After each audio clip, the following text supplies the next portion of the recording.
Welcome back to Everyday Wellness. Today's topic, vegetables, and how many of them do we need, and how is it that they change flavors whenever you make them differently. So if you say to yourself right now, I'm just not a vegetable fan, baloney.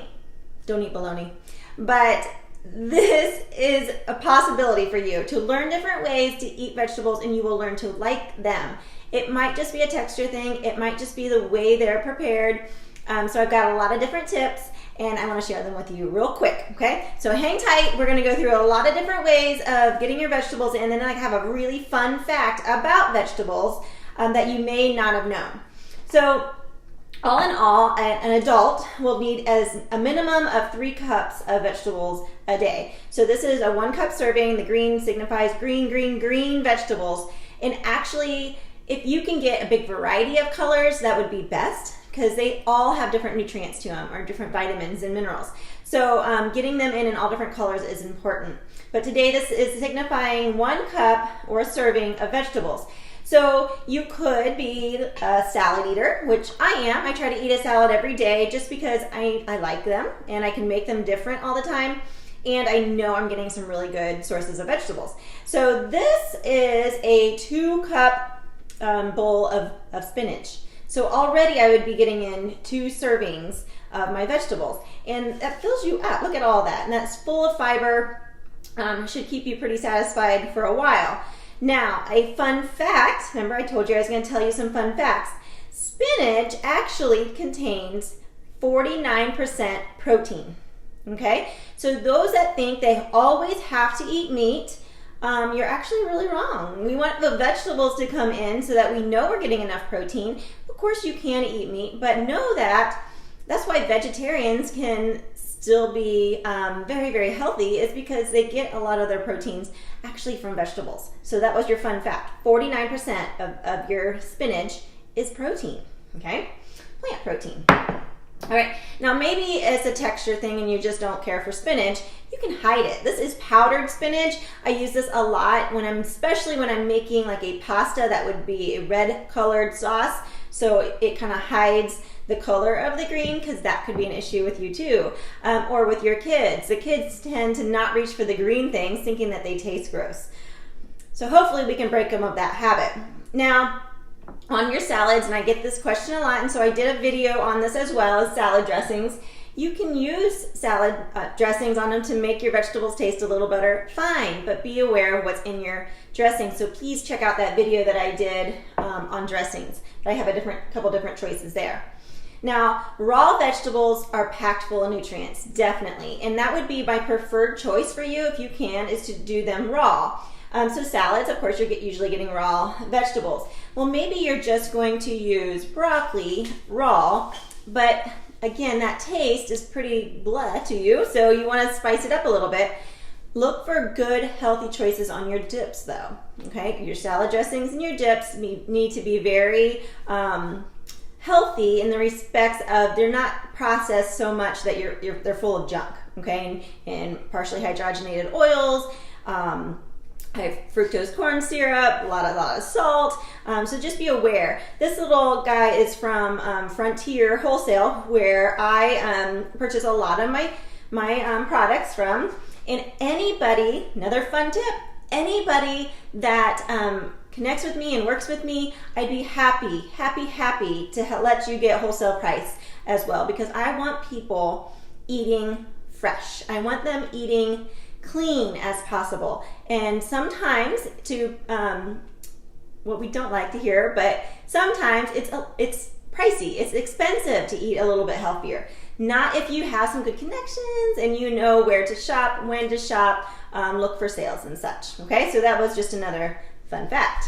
All right, so now let's go into some different ways to making your vegetables, roasting them, okay? You probably have heard about that before, but you may not know how. So what I did here is I have a squash, and I had a zucchini, and I have some carrots. I'm gonna throw them out on this pan and then coat them a little bit with avocado oil. I use avocado oil or coconut oil because they go to higher heating temperatures, and that's a safe method to use, and you're still getting the good nutrients from it. So I'll just drizzle a little bit on there, or I'll put all my vegetables in a bowl and drizzle with like a tablespoon or a teaspoon, and just kind of mush them around a little bit and then spread them out on my pan, so then I know that I'm coating them well, and it's a little less messy that way. So then I might season them up with something. Turmeric is a favorite spice of mine because it has anti-inflammatory components. So do your vegetables. So you're really kind of double dipping on the anti-inflammatory properties by using this as well. To me, it doesn't have a lot of taste. So I throw it in my shake every morning. I throw it on my vegetables, sometimes into foods that I'm baking anyway, because I don't taste it, and I'm getting a really good anti-inflammatory and anti-cancer fighting agent. Okay? You could also use maybe a little dash of sea salt, Himalayan sea salt, or there's products out there like Mrs. Dash, or some really salt-free, low sodium options that would be fine on there too, to give them a little flavor. So once you have them on the pan, heat your oven to like 350, 375. Pop them in the oven until they're tender, okay? So what's really cool about roasting vegetables is you change the flavor of them, okay? Whenever you're heating something up, you caramelize it, and it has a little sugar component to it. Now, vegetables technically are a carb, but they're a fiber-filled carb, so we really, really, really like them in our diets, and they are so beneficial to our health. But when you're heating them up in the oven, they come a little bit sugary so that they taste different. A cooked carrot tastes a lot different than a raw carrot. Radish is another one. A radish is very hot tasting to me raw. But once I cook it, I don't have that hotness at all, and I enjoy them better then.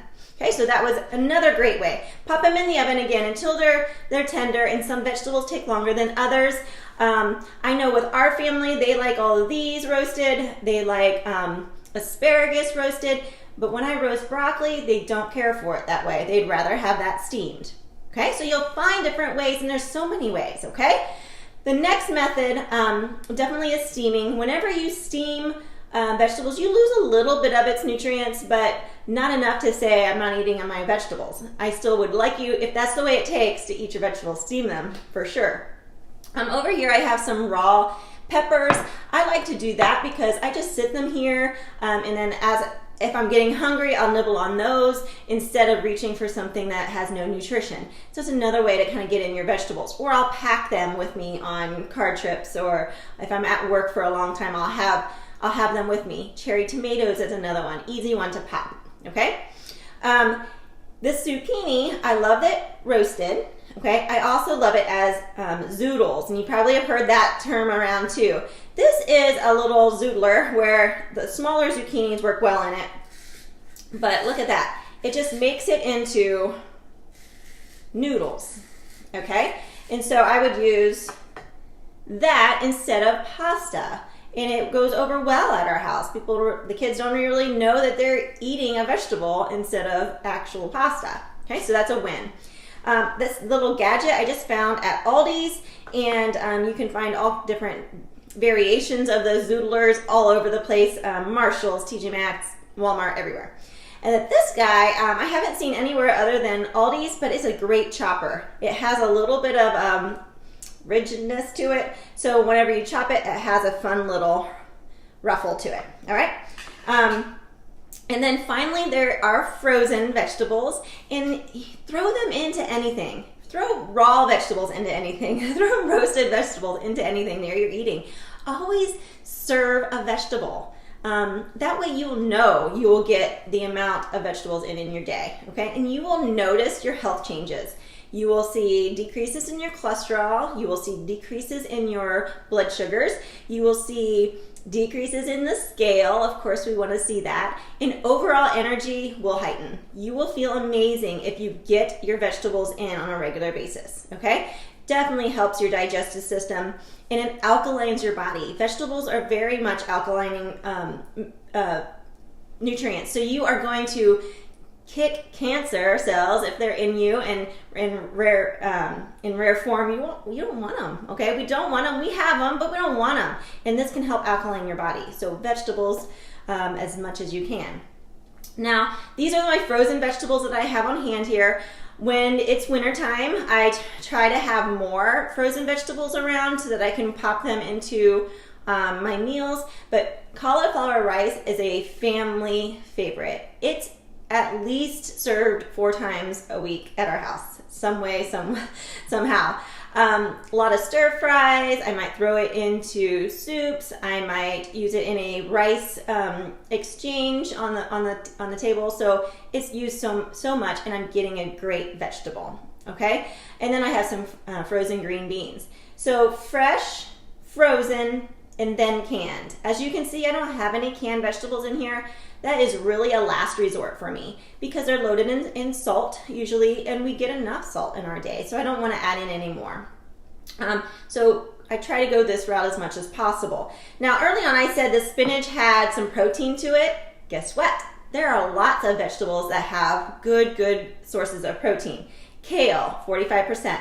Kale's a little bit bitter, so I don't use it a lot, but I do prefer spinach.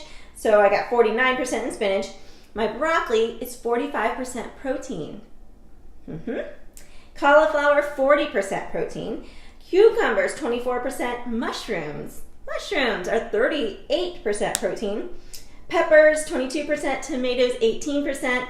And now, if you think about all the different proteins you're getting in with vegetables, how else can you get proteins in other than meat? And this would be a challenge to you, is to try to go meatless every now and then. I'm not telling you have to drop it all the way out of your diet, but me personally, I feel so much better if I'm not eating meat every day. So I try to throw in meatless meals, and it's not real difficult. Okay, so it's going to be a vegetable-packed meal, which will have protein, or I might use quinoa or edamame, lentils. Those things are so packed. From anywhere from 18 to 8 grams in a serving of those 3 things I just listed of protein. That's a lot of protein jam-packed into your foods. Black beans, almonds, pumpkin seeds, or other ones, throw those on your salads, throw those into your meals, and you're going to notice that you're going to feel great. Your muscles are going to be repairing better because you're going to have the right amount of proteins in for your body, packed full of other nutrients too. So I hope this was helpful. I do have a little cookbook here in front of me. I like to go to, this is the China Study book. I love this cookbook.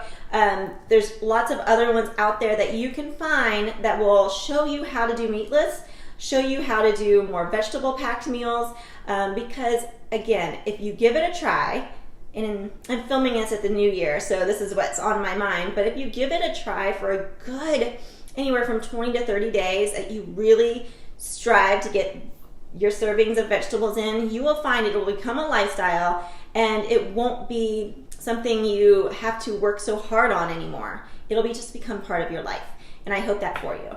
So if you have any questions, please comment below. Please check out my other YouTube videos here on Everyday Wellness, and again, you're gonna find a way to make vegetables a part of every meal, but you just gotta be willing to give them a try in different ways. Remember, you can blend your vegetables in with a smoothie. Sometimes that helps people to get them in without necessarily having that texture. Blend them down, make them almost taste like a milkshake. How wonderful would that be to get your vegetables in milkshake style? So again, like this video if you enjoyed it, and subscribe to the channel so that my videos pop up right to you, and you don't have to be searching around for the next piece of information that I send your way, which is weekly here on Everyday Wellness. So vegetable up, everybody. I can't wait to see you on the next video.